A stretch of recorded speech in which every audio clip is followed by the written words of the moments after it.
Theorem है, अगर f u से v के बीच में एक होमोमॉर्फिज्म है, पहला vector space u over f, दूसरा vector space v over f, ये याद रखना दोनों में फील्ड सेम होनी चाहिए। अगर u ओवर f से v ओवर f के बीच में एक होमोमॉर्फिज्म f दिया गया है तो होमोमॉर्फिज्म की प्रॉपर्टी होती है या कह सकते हो ये उसका बिहेव है कि वो पहले वेक्टर स्पेस के एडिटिव आइडेंटिटी की इमेज को दूसरे वेक्टर स्पेस की एडिटिव आइडेंटिटी पर ही मैप करेगा।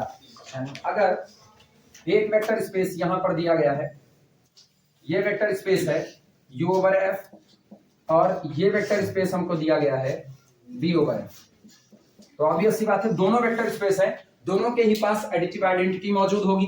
पहले वेक्टर स्पेस की एडिटिव आइडेंटिटी को जीरो कहा जाता है, जीरो वेक्टर, और दूसरे वेक्टर स्पेस की एडिटिव आइडेंटिटी जीरो डैश से रिप्रेजेंट, केवल दोनों के बीच का फर्क दिखाने के लिए। ये हो सकता है u और v दोनों आपस में बराबर हो जाएं, ये भी पॉसिबल है, लेकिन इनके बराबर होने पर भी चूंकि ये डोमेन है और ये कोडोमेन है, फिर भी हम इसको जीरो डैश से ही नजर करेंगे। अगर इनके बीच में f कोई होमोमॉर्फिज्म है तो इस होमोमॉर्फिज्म का बिहेव होता है कि ये जीरो वेक्टर की इमेज को दूसरी तरफ कहां लेकर के जाएगा, जीरो वेक्टर पर ही लेकर के जाएगा। पहली बात, यानी f of the image of zero vector is equal to second, दूसरी तरफ क्या होगा, जीरो वेक्टर होगा। अगली बात, अगर यहां पर अल्फा मौजूद है तो वेक्टर स्पेस होने की वजह से एडिटिव इनवर्स भी मौजूद होगा। एडिटिव इनवर्स अल्फा का एडिटिव इनवर्स कौन होगा, माइनस अल्फा, वो भी यहां पर मौजूद होगा। कहते हैं चाहे तो आप अगर आप इस माइनस अल्फा की इमेज निकाल रहे दूसरी तरफ, वो कुछ और नहीं आएगा, जो अल्फा की इमेज आ रही थी, अल्फा की इमेज कितनी थी, f ऑफ अल्फा, इसका मतलब f ऑफ अल्फा किसका मेंबर है, vector space v over f का। और अगर ये वेक्टर स्पेस है तो इस अपने एलिमेंट के लिए एडिटिव इनवर्स भी रखेगा, और f ऑफ अल्फा का एडिटिव इनवर्स कौन होता है, माइनस f ऑफ अल्फा होता है। तो ये कहता है कि अगर f एक होमोमॉर्फिज्म है, अगर f होमोमॉर्फिज्म है u ओवर f से v ओवर f के बीच में, तो ये अल्फा के एडिटिव इनवर्स की इमेज f ऑफ अल्फा के एडिटिव इनवर्स पर ही बनाएगा। अल्फा की इमेज को किस पर बना रहा था, f ऑफ अल्फा पर, तो माइनस अल्फा की इमेज को किस पर बनाएगा, माइनस f ऑफ अल्फा पर बनाएगा, यानी the image of minus alpha is equal to minus f of alpha. ये वेक्टर स्पेस के होमोमॉर्फिज्म की प्रॉपर्टी होती है, इसी बात को हमको प्रूफ करना है। कॉर्नर पर फिगर कहीं बनाना चाहो तो छोटा सा बना लो, ना बनाना चाहो कोई दिक्कत नहीं है। If f be the homomorphism, then clearly f map zero vector from first vector space to the zero vector on the second vector space. पहली बात, f map the additive inverse of any vector. F maps the additive inverse of any vector in the codomain on the additive inverse of image of previous vector. सोचो ये कौन है, minus f of alpha, और ये कौन है, मेरे previous vector alpha की इमेज का एडिटिव इनवर्स है कि नहीं।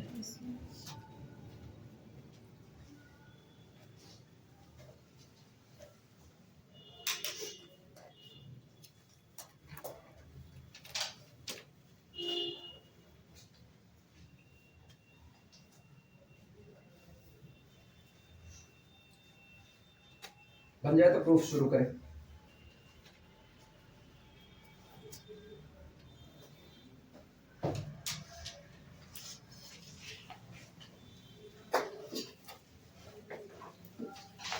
प्रूफ में पहला लिखना, पहले को प्रूफ करने चल रहे हैं कि जीरो वेक्टर की इमेज कहां बनेगी, जीरो डैश पर बनेगी। प्रूफ पहले लिखो, लेट माना vector alpha be the member of first vector space u over f।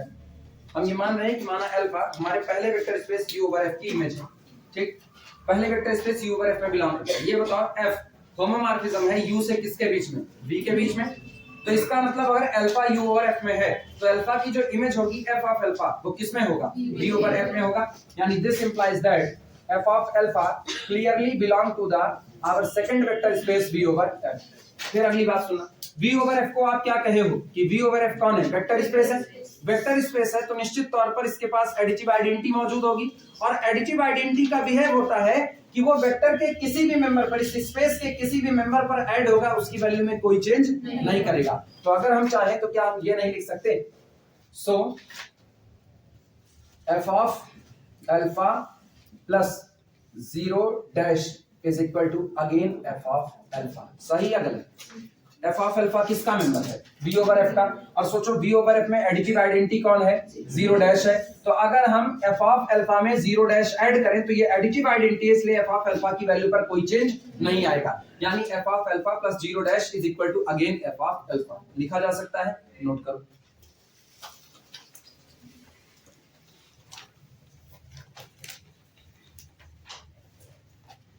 और चाहे तो यहीं पर बता देना वेयर, जहां पर zero dash is additive identity,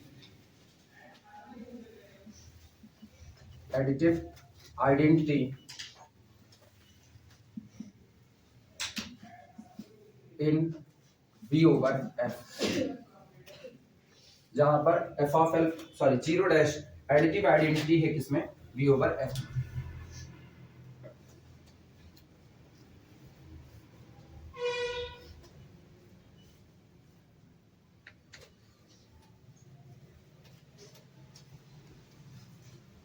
alpha किसका मेंबर है? ऐसे लिखते रहो, सोच कर। अल्फा किसका मेंबर है? You over F. और यू ओवर एफ में एडिटिव आइडेंटिटी कौन है? Zero vector. अगर एडिटिव आइडेंटिटी को अल्फा पर ऐड किया जाए, अल्फा पर, तो क्या अल्फा की वैल्यू में कोई चेंज आएगा? तो क्या हम ये नहीं लिख सकते हैं दिस इंप्लाइज दैट, इधर देखो एक बार, F of alpha plus zero dash can be written as F of alpha plus zero vector. सही है गलत? क्यों? क्योंकि zero vector belong to the U over F. और सोचो अल्फा भी किसका? यू ओवर एफ का। फिगर इसीलिए जरूरी है, अल्फा भी किसका? यू ओवर एफ का। जीरो भी किसका? यू ओवर एफ का। और मुझको पता है एडिटिव आइडेंटिटी होने से alpha plus zero vector is equal to again क्या मिलता है? तो क्या हमने कोई नई बात लिखी? आप सुनना, लिखना मत। आप सुनो, ये बताओ एफ को हम लोग क्या कह चुके हैं? एफ कौन है? होमोमॉर्फिज्म है, तो लीनियरिटी की प्रॉपर्टी फॉलो कर रहा है। इसका मतलब हम यहां से हम लोग लिख सकते हैं this implies that F of alpha plus zero dash is equal to क्या लिखा जाए? F of alpha plus F of zero vector. क्योंकि स्पेस होमोमॉर्फिज्म जब हम लोग पढ़ते हैं तो डेफिनेशन में लिखा गया है अगर एफ एक होमोमॉर्फिज्म है तो F of vector alpha plus vector beta can be written as F of alpha plus F of beta.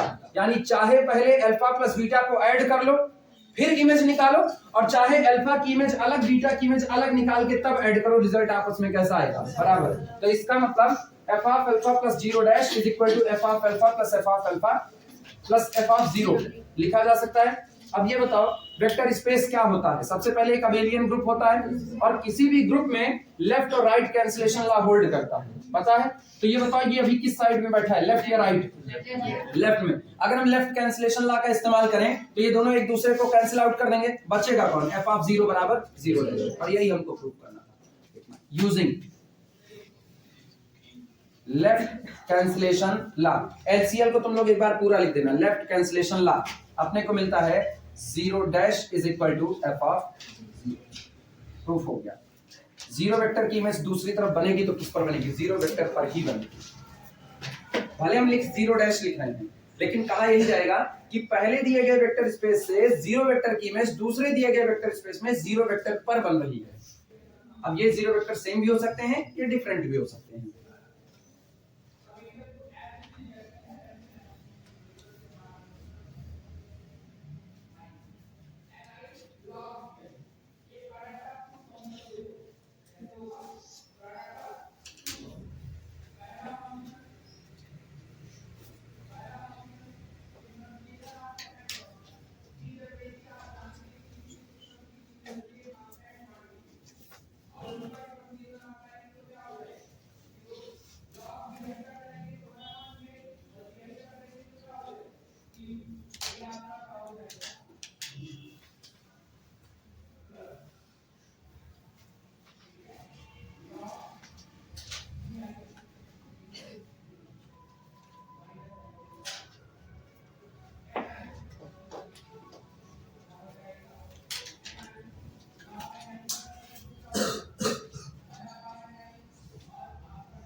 Second को प्रूफ करने के लिए पहले की मदद, पहला आप प्रूफ कर चुके हो ऑलरेडी, अब पहले वाले प्रूफ करेंगे। फ्रॉम फर्स्ट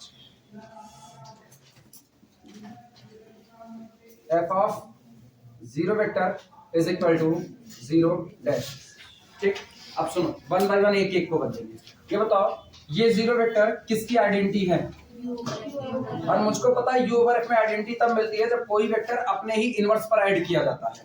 यानी हम लोग लिख सकते हैं this implies that f of alpha plus minus alpha लिखा जा सकता है। क्या अभी भी हमने जीरो वेक्टर ही लिखा हुआ है?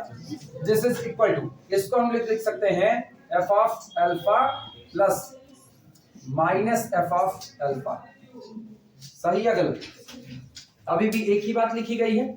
अच्छा, वेक्टर स्पेस की दुनिया में हमको पता है प्लस और माइनस ये बाहर आकर के कितना माइनस ही आएगा। यानी हम लोग चाहे ये लिखें और चाहे हम लोग अब इसको ऐसे लिख सकते हैं this implies that f of alpha plus minus alpha is equal to f of alpha minus f of alpha लिखा जा सकता है। लेकिन f कौन है? होमोमॉर्फिज्म। होमोमॉर्फिज्म है तो क्या हम लोग इसको चिपका कर ऐसा नहीं लिख सकते this implies that f of alpha plus f of minus alpha is equal to, इसको लिख दो f of alpha minus f of alpha. और ये बताओ फिर से आप काम, अब की बार ये सारे के सारे एलिमेंट किसके हैं? वो भी तो वेक्टर स्पेस है। वेक्टर स्पेस है तो फिर से आरसीएल और एलसीएल लगेंगे। लेफ्ट कैंसिलेशन राइट कैंसिलेशन, किधर बैठे हैं? लेफ्ट में। फिर एक बार लगा they left cancellation using left cancellation law. Left cancellation law से ये और ये कैंसिल आउट हो गया, बचा केवल कितना? f of minus vector alpha is equal to minus f of vector alpha for all alpha belong to the capital. हर एक अल्फा के लिए ये बात नोट करो।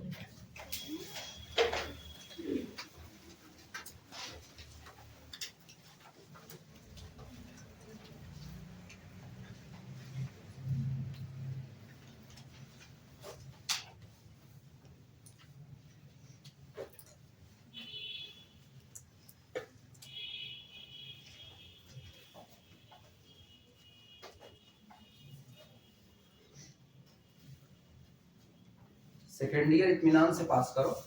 और हम किसी को नहीं कह रहे हैं क्योंकि अभी वो कंडीशन चल रही है ना, अभी छोड़ करके कहीं भागोगे तो अभी तुमको समझ नहीं आएगा। कहीं भी जाओगे उनका कुछ आगे निकल चुका होगा, अपना हो सकता है कुछ आगे हम लोग चल रहे हो, कुछ पीछे चल रहे हो। अपने आगे नहीं चलते, पीछे ही चलते हैं ना, तो हम लोग पीछे ही चल रहे होंगे वहां से आगे। लेकिन थर्ड ईयर के लिए हम तुमसे हम्बल रिक्वेस्ट करें, थर्ड ईयर में मेरे पास सिर्फ वो लोग पढ़ने आना जो लोग वास्तविकता में टाइम खर्च करके पढ़ना जानते होंगे। अदरवाइज हम्बल रिक्वेस्ट है, बिल्कुल नहीं। हमको थर्ड ईयर की कोई बैच नहीं चाहिए, उन लोगों की बिल्कुल नहीं चाहिए जो लोग पढ़ने में जरा भी इंटरेस्टेड नहीं है, वो नहीं चाहिए। खुले हुए हैं बाकी लोग तुमको कभी नहीं टोकेंगे, कोई तुमको नहीं टोकेगा। हम बता रहे हैं गारंटी, जितने और पढ़ा रहे हैं कोई तुमको टोकेगा नहीं। तुम उनके यहाँ पर ज्वाइन कर लो, नहीं टोकेंगे, प्रेम से पढ़ाएंगे तुमको ना। तुम जैसा कहोगे वैसा पढ़ाएंगे, हम तुम्हारे अकॉर्डिंग नहीं पढ़ा सकते। तुमको टाइम खर्चा पड़ेगा मेरे पास पढ़ने के लिए। हम कोई चीज पढ़ाएंगे, थ्योरी उठाएंगे तो हम डीपली पढ़ाएंगे, हम अध्ययतिपुरी नहीं पढ़ाएंगे, कभी नहीं पढ़ाएंगे।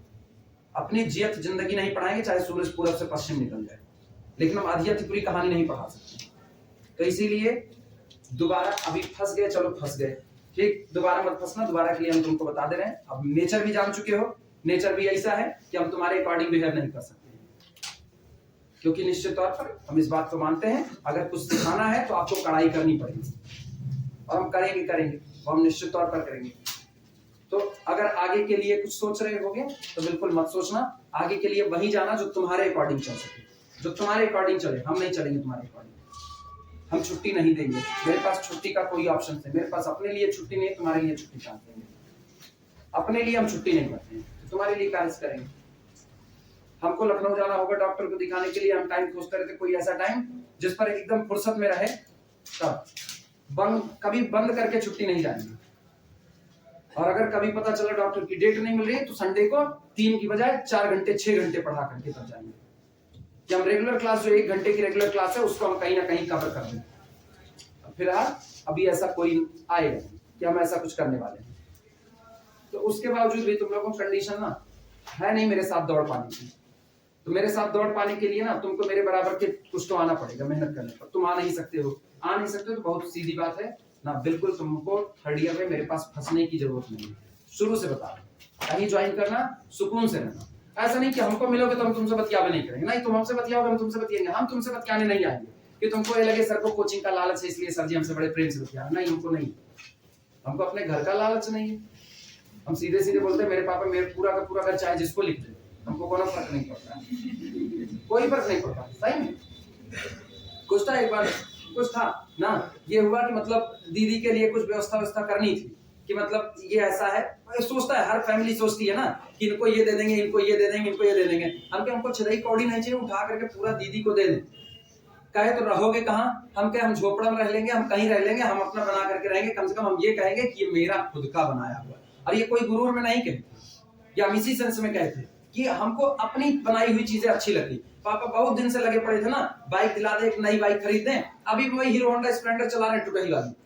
हम बदले नहीं, हम क्या जब खरीदेंगे हम अपने पैसे खरीदेंगे, अपने पैसे खरीदेंगे तो चाहे हम अपाचे खरीद ले, चाहे हम बुलेट खरीद ले, जो खरीदने हम अपने पैसे खरीदेंगे। हम फिजूल खर्ची का आदत पाले नहीं है कि हम फिजूल खर्ची। इसके पहले भी हम जब कॉलेज पढ़ा रहे थे, हम चाहते तो हम नई बाइक बड़े इत्मीनान से खरीद सकते थे, जो मर्जी वो खरीद सकते थे। हम कभी नहीं खरीदे, हमको पता था हमको दीदी की शादी करनी है, हम नहीं खरीदे। हम सारा पैसा बचा करके रखते गए। अपने को एक शौक थी ना कि मेरे भी घर में एक शादी ऐसी हो जिसमें खूब अच्छे से पूरा मैरिज हॉल वगैरह सजाया जाएगा। अपनी सबकी ख्वाहिश होती है। अपने में इतनी नहीं है जितनी उनके में थी। अपने में इतनी नहीं है, अपने में हो ना हो, अपने तो अपने में इस ज्ञान पे है कि मतलब मंदिर में भी कर लेंगे तो पैसा बचेगा। काहे के लिए बेटी वाले पे बोझ डाला जाए बिना मतलब का ना, उन पे बोझ डालने की जरूरत नहीं। उनकी अपनी इच्छा है तो करें, नहीं है तो बिल्कुल नहीं, मेरी तरफ से कोनो बोझ नहीं है, हम तो इस पर है। लेकिन दीदी वाले में था, बहन है, आपको करना है तो निश्चित तौर पे आपको ये चाहिए। तो अपने में सारा पैसा बचाते रह गए ना। ये हुआ कि जो मैरिज लॉन बुक करेंगे आगे से लेके पीछे तक पूरा सजा डालेंगे। बचा रहे थे पूरा पैसा, अब बचाए, खर्चा किए ना, 10 से 12 लाख रुपया खर्चा किए, कोई दिक्कत नहीं है। उतना हम इकट्ठा कर ले गए थे। उतना इकट्ठा करने के बाद भी मेरे पास मेरी कमाई इतनी बची थी कि जब हमको आंख में चोट लगी है तो मेरे सारे ऑपरेशन का खर्चा अभी तक हमको किसी से मांगना नहीं पड़ा, जबकि हम 3 साल इस पूरे मार्केट से गायब थे। और ये इसलिए नहीं कि हम बहुत पैसा कमाए, नहीं, बहुत नहीं कमाए। हम फीस वही 300 रुपया ग्रेजुएशन की रखे हुए थे, वही 300 रुपया, उसी 300 से हम इतना बटोर ले गए थे। क्योंकि बटोरने के लिए ना आपके हाथ भी तंग होने चाहिए। ये नहीं आता गया उड़ाते गए, इतनी उड़ाने की आदत नहीं पाली जाती है। तो ना हम अपना टाइम उड़ाए हैं, ना हम अपना पैसा उड़ाए हैं, ना तुमको तुम्हारा टाइम उड़ाने देंगे कि तुम अपना टाइम अपनी मर्जी से उड़ा दो। इसीलिए अगर तुमको अपना टाइम तुम्हारी मर्जी से उड़ाना होगा तो बिल्कुल तुम थर्ड ईयर में मेरे पास बिल्कुल मत बैठना, उड़ाओ अपना टाइम अपनी मर्जी से। तुम्हारा टाइम मेरी मर्जी से उड़ेगा, तुम्हारी मर्जी से नहीं उड़ेगा। तुमको इतने तक का फर्क नहीं पड़ रहा है कि तुम्हारा पूरा एक पेपर अभी भी स्टैटिस्टिक्स का सबसे टफ पेपर पड़ा हुआ है, उसको पढ़ने के लिए तुमको टाइम खर्चा करना पड़ेगा। टाइम देने के नाम पे तुम्हारी हालत पतली हो जा रही है। हमको ताजुब था, फर्स्ट ईयर का एक लड़का एब्सेंट नहीं था, एक लड़की एब्सेंट नहीं थी, सब आए थे फर्स्ट ईयर के। अब तुमसे हम पूछे क्या तुम एक्स्ट्रा क्लास पढ़ सकते हो, तुमको जवाब नहीं देना बिल्कुल। ये ताजुब की बात है, हाँ या ना का भी जवाब इनको देना, ये दे दिए हाँ ना करे, तुमको देना ही नहीं। तुम जाने किसमें हो, अरे तुम लड़के हो इस गुमान में हो, लड़के हो तो इस गुमान में बिल्कुल ना रहना। लड़कों को और भीख मांगने की नौबत आती है, इस गुमान में भी मत रहना कि घर वाले बना करके जो रख दिए उसी से काम चल जाएगा। अगर घर वाले बना के रख दिए उसी से काम चलना है तो तुम्हारी अपनी आइडेंटिटी है कहाँ? फिर तुम्हारी आइडेंटिटी कहाँ बची? आइडेंटिटी यूनिक होती है, ये पूरा ग्रुप थ्योरी यही सिखाएगा लीनियर। आइडेंटिटी यूनिक होती है, तुम यूनिक रह ही नहीं गए, तुम ताउम्र जिंदगी भर दूसरे पर डिपेंड करते रहोगे। तुम्हारे अंदर कभी वो गट्स नहीं आएगा कि ये काम हम अपने दम पर करेंगे, कभी ये गट्स नहीं आएगा। सोचने की बात है। हमको ताज्जुब हुआ कि यार ये वो लोग हैं जिनको हम 10 बात सुना चुके हैं, वीडियो लेक्चर में काम देने पर काम ना कंप्लीट करने की वजह से हमसे फिर हम इनसे वही पूछो, वही कंडीशन। और नए साल की मुबारकबाद देने का इनके पास बड़ा टाइम, उसका बड़ा टाइम, उसके लिए तो अरे पूछो मत, उसके लिए इतना टाइम है ना। अच्छा झोली भर का लिख करके भेजेंगे, तो तुम क्या सोचते हो हम उस मिट्टी के नहीं बने हैं कि तुम लिखोगे सर यू आर ग्रेट और हम पिघल जाएंगे। हम ग्रेट नहीं, हमको पता है ना दुनिया में हमसे ज्यादा ग्रेट लोग पड़े हैं, तो हम काहे के लिए हमको चढ़े झाड़ पे चढ़ाओगे, हम नहीं चढ़ेंगे। Your explanation is very great sir, हम नहीं चढ़ेंगे झाड़ पे। अपने को पता, मेरा एक्सप्लेनेशन मुझको पता है, अगर हम ग्रेट होते तो मेरी भी एक किताब चल रही थी डेविड सीले, गिलबर्ट स्ट्रेंज और गैलियान की तरह, वो ग्रेट हैं, उनकी किताब पढ़ी जा रही है, वो ग्रेट हैं, उनको कहा जाए ग्रेट ना, समझ में आती है बातें। हमको तुम ग्रेट करके क्या पाओगे? तुमको लगता है हमको खुशी मिलती है? नहीं मिलती है, अपने को दुख भी नहीं होता। चलो कहे ठीक है, कह बात है, आई गई हो गई, बात बनती है, बात बिगड़ती है, बात बैठती, बात उठती है, बात चलती है, चल गई बात। तो तुम अपने मुंह से कहिए, तुम अपनी भावनाएं प्रदर्शित कर दिए, तुम्हारी भावनाओं को हमने सीख लिया, बस जान लिया, हाँ तुम्हारी भावनाएं ऐसी। कई लोग तो ऐसे भी थे ना, टीचर्स डे के दिन, सर आप मेरी जिंदगी के सबसे बेस्ट टीचर, लिख दिए। अब वैसे जैसे बगले में गए ना, सर अब पागल आके मारा होते यार, लसी देखना मत। तो हमको पता है ना, हम भी स्टूडेंट लाइफ जी चुके हैं, यही कंडीशन। ऐसा तो है नहीं कि सीधे बस पैदा होते मान कोई कह दिया चलो आज से तुमको पढ़ाना है, तुम बड़े हो गए, ऐसा तो है नहीं। उस बेंच से हम भी हो करके गुजरे। हमको भी पता है ना, लड़कों की यही हरकतें होती हैं, जो टीचर सामने है वही उनके लिए बेस्ट है, जो सामने उनके लिए बेस्ट है, और जैसे पीछे का दूसरा का मिला ना, तुरंत वहां अर्थपूर्ण जगत। तो अपने को पता है मेरा काम मेरे लिए बेस्ट है, बस खाली। और ना आज तक कोई मेरा स्टूडेंट फेवरेट हो पाया, ना आज तक हम कभी माने कि कोई स्टूडेंट हमको अपना फेवरेट टीचर कहे, हम कभी नहीं माने। और हम ताऊ में पूरी जिंदगी इसको मानेंगे भी नहीं, क्योंकि हमको पता है इस बेस्ट बनने की यात्रा में ना एक बहुत लंबा, एससी वर्मा लोग बेस्ट, उम्र बिता दिए वो बेस्ट हैं, एक लंबा वक्त खर्चा किया, आज उनको कहा जाए ना सर आप बेस्ट हो, बिल्कुल अपने शुरुआती दिनों में वो भी बेस्ट नहीं थे, कोई अपने इनिशियल स्टेज में बेस्ट नहीं हो सकता। तो तुम कहते रहो, हमको फर्क नहीं पड़ता, हमको पता है ना हम कहाँ हैं, हमको पता है I am not the best. तो अब जो हम अब कहो सर जी आप पे तो कहते बाकी जितने लोग हैं उसमें से सर, हाँ तो ठीक है ना, जितने लुचकुन पड़े उनसे हम कंपैरिजन कर रहे हैं, लुचकुन वाले से कंपैरिजन करोगे तो ठीक है, थोड़ा भी ठीक है ना भाई। एकदम चिथड़ा लपेट करके घूमने से अच्छा है कि आप थोड़ा सा ढंग का पहन करके घूम रहे हो, थोड़ा सा ढंग का, जिसमें एक छेद, तो हम वो एक छेद वाले हैं, और बाकी यहाँ जितने लोग हैं ना उनमें सुराख बना हुआ है, तो कोई क्या करेगा।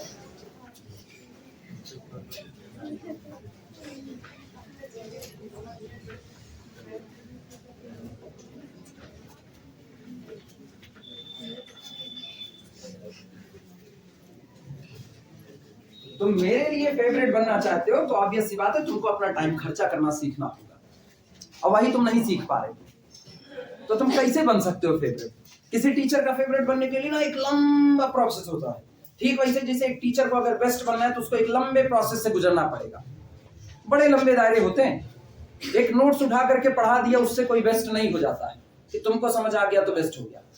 किताबों पर वक्त खर्चा करना पड़ता है, किताबें टाइम मांगती हैं, एक दिन में नहीं आती किताबें, और अच्छी किताब वो तो और देर में समझ में आती है, वो और देर में समझ में आती है, क्योंकि उसने सारे कॉन्सेप्ट को मत करके रखा हुआ अंदर में, समझना तो आपको है, तो टाइम तो देना पड़ेगा। तो अगर हमको बेस्ट बनना ना, हमको पता है हम उस दिन बेस्ट हो जाएंगे ना जिस दिन बड़े बड़े राइटर की किताबों को सॉल्व करके उनको समझाने का दमखम रखेंगे, समझाने का दमखम रखेंगे। ये नहीं बस सॉल्व करिए, सॉल्व करने वाला भी बेस्ट नहीं हो सकता, वो किताबें सॉल्व करने में बेस्ट हो सकता है, पढ़ाने में नहीं हो सकता। एक बेहतरीन खिलाड़ी एक बेहतरीन कोच बन जाए इसकी गारंटी नहीं, एक सेकंड ग्रेड का खिलाड़ी एक बेहतरीन कोच बन सकता है, क्योंकि उसको पता ना कमियां कहां मेरे में थी, उसको पता है, हमको पता है, हम अपना पढ़ने में कमजोर थे, इसलिए हमको पता है कि कौन सा टॉपिक कहां पर कौन सा अभी हम यही बहुत एकदम तेजू खाते ना 100% वाले यूं देखते, 90% वाले देखते, हमको थ्योरी समझ आती है तो हमको पता है थ्योरी में कुछ है नहीं यार, पढ़ा दो इसे हो गया काम, तब हमको भी पता है। अभी मुझको पता है ना, हम कमजोर वाले में थे, तो हम कमजोर वाले में थे तो हमको पता है हमको कौन सी थ्योरम कहां नहीं समझ में आती थी, उस थ्योरम का रियल लाइफ का एग्जांपल ये सोच करके हम बैठे हुए हैं। हमको पता है सारी माइंड सेट जितने होते हैं उसमें से 10% निकाल दो सही सलामत वाले, बाकी सब 90% वैसे होते हैं गातांगर वाले, जैसे हम हुआ करते थे। तो हमको पता है उतनी जगह पे हमको ज्यादा ध्यान देना, उतने पे हमको ज्यादा ध्यान देना है। तो बस इसीलिए कह सकते हो ना, एक खराब खिलाड़ी कभी कभी बेहतरीन कोच बन जाता है। तो हम उस रास्ते पर बढ़ चले हैं और हम अपना टाइम उसी लिए खर्चा कर रहे हैं। तुमसे टाइम मांग रहे हैं कि तुम भी कुछ सीख लो, तो तुमको टाइम देना नहीं है। हाँ, का टाइम चेंज किया क्या कुछ? कौन? हम कहाँ चेंज किए? हम एक को टाइम नहीं चेंज किए है ना। एक तो बच्चा मैसेज किया कि सर हम आज तक किए हैं, खुद सोचिए, हम आज तक किए हैं, तो हम आज तक टाइम नहीं चेंज किए तो आप कैसे चेंज कर सकते हैं?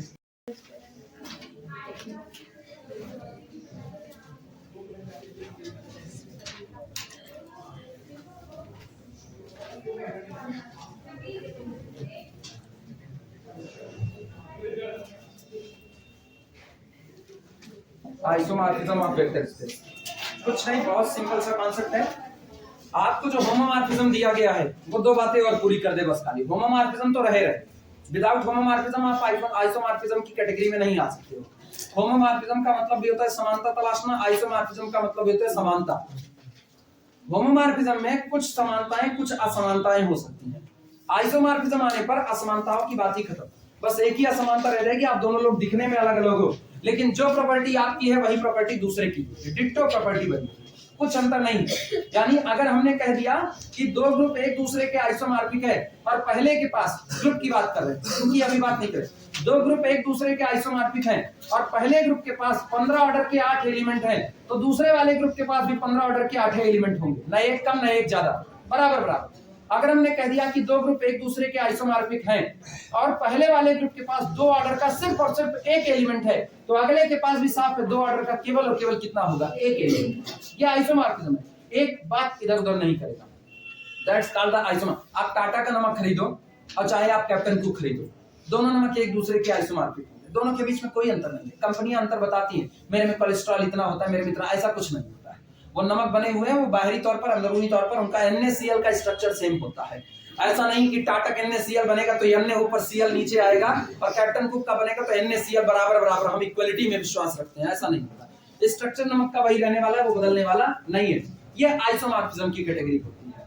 ठीक, अगर आप कोल्ड ड्रिंक पी रहे हो तो आप कोको कोला की दो बोतल साइड बाई साइड रखी हुई, आप दोनों में से कोई भी उठा सकते हो, दोनों का कैसा होगा, आइसोमॉर्फिक होगा। अगर आपके सामने कुछ भी ऐसा रख दिया गया, जैसे आपके सामने रख दिया गया पार्ले जी के 2 पैकेट बिस्किट और कहा गया कौन सा चुनोगे, तो छोटा बड़ा हुआ तो होमोमॉर्फिज्म है, छोटा बड़ा होमोमॉर्फिज्म है। एक पैकेट बड़ा, उसमें ज्यादा बिस्किट है, एक में कम बिस्किट है, लेकिन फिर भी है तो दोनों पार्ले जी के, वो दोनों होमोमॉर्फिक बिहेव करते हैं। ठीक, लेकिन अगर दोनों ही वही रखे गए हैं, जो 10-10 रुपए वाला पार्ले जी का बिस्किट रख दिया गया, आपसे कहा गया चुनो, तो क्या उसको सोचोगे कौन सा चुने यार, किसका ज्यादा मीठा होगा, ऐसा नहीं। आपको पता है दोनों एक ही कंपनी के एक ही पैमाने पर बनाए गए बिस्किट है, वो दोनों डिट्टो एक दूसरे के कैसे होंगे, आइसोमॉर्फिक होंगे। तो पहले होमो बनोगे उसके बाद आइसो बनोगे, तो इसका मतलब आपको होमोमॉर्फिज्म तो होना पड़ेगा। अब अगर दो बातें आप और पूरी कर लो, जो आपकी ये मैपिंग होमोमॉर्फिज्म बन रही है, ये 1-1 हो जाए और आंटो हो जाए, तो अगर कोई मैपिंग 1-1 है, आंटो है और होमोमॉर्फिज्म है, तो वो मैपिंग कौन होगी, आइसोमॉर्फिज्म। और जिन दो दिए गए वेक्टर स्पेस के बीच में ये मैपिंग लगी है, वो दोनों एक दूसरे के क्या कहलाएंगे, आइसोमॉर्फिक कहलाएंगे। क्लियर है? एक लाइन में लिखो इसको फटाफट, लैंग्वेज बोल रहे हैं लिखना।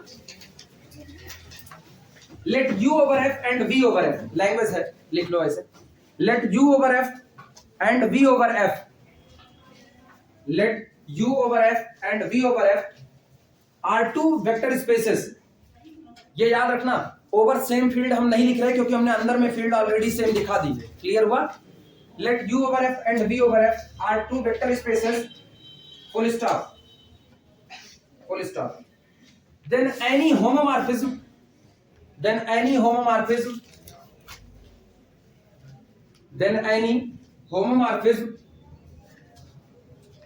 from U over F, then any homomorphism from U over F to V over F,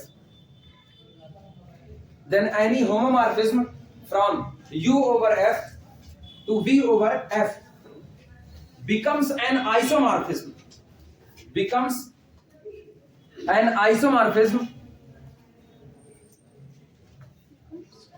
बन जाती है, an isomorphism becomes an isomorphism if it is 1-1 and onto also, if it is 1-1 and onto also।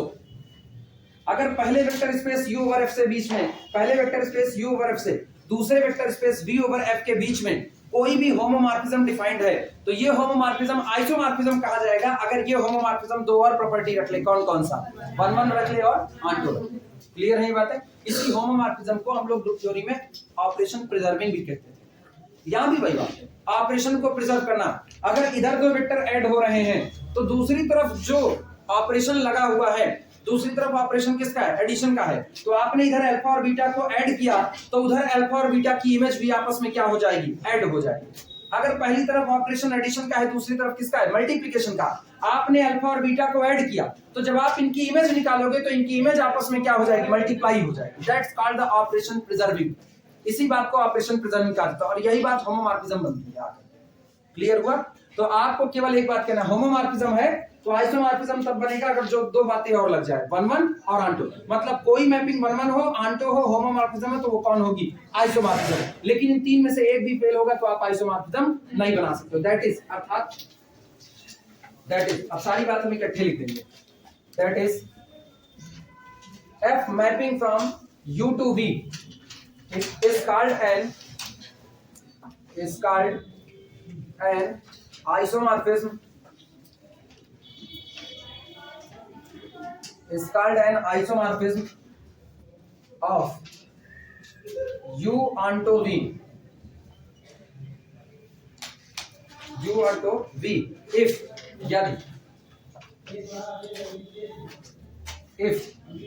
पहली बात F is 1-1, दूसरी बात F is onto,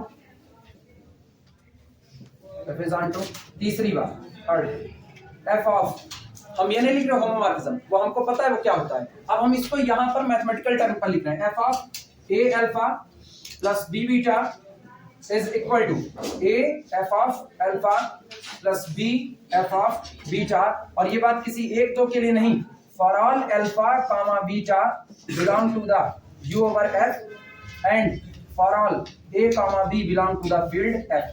सबके लिए, किसी एक के लिए भी फील्ड कर गया, कोई एक भी आपको फील्ड में स्केलर मिल गया जिसके लिए ये बात फेल हो गई तो आप होमोमॉर्फिज्म नहीं हो। किसी एक भी वेक्टर अल्फा बीटा के लिए अगर ये बात फेल कर गई तो आप होमोमॉर्फिज्म नहीं हो। सबके लिए पास होना चाहिए। इसी पर इसको रोको, ठीक।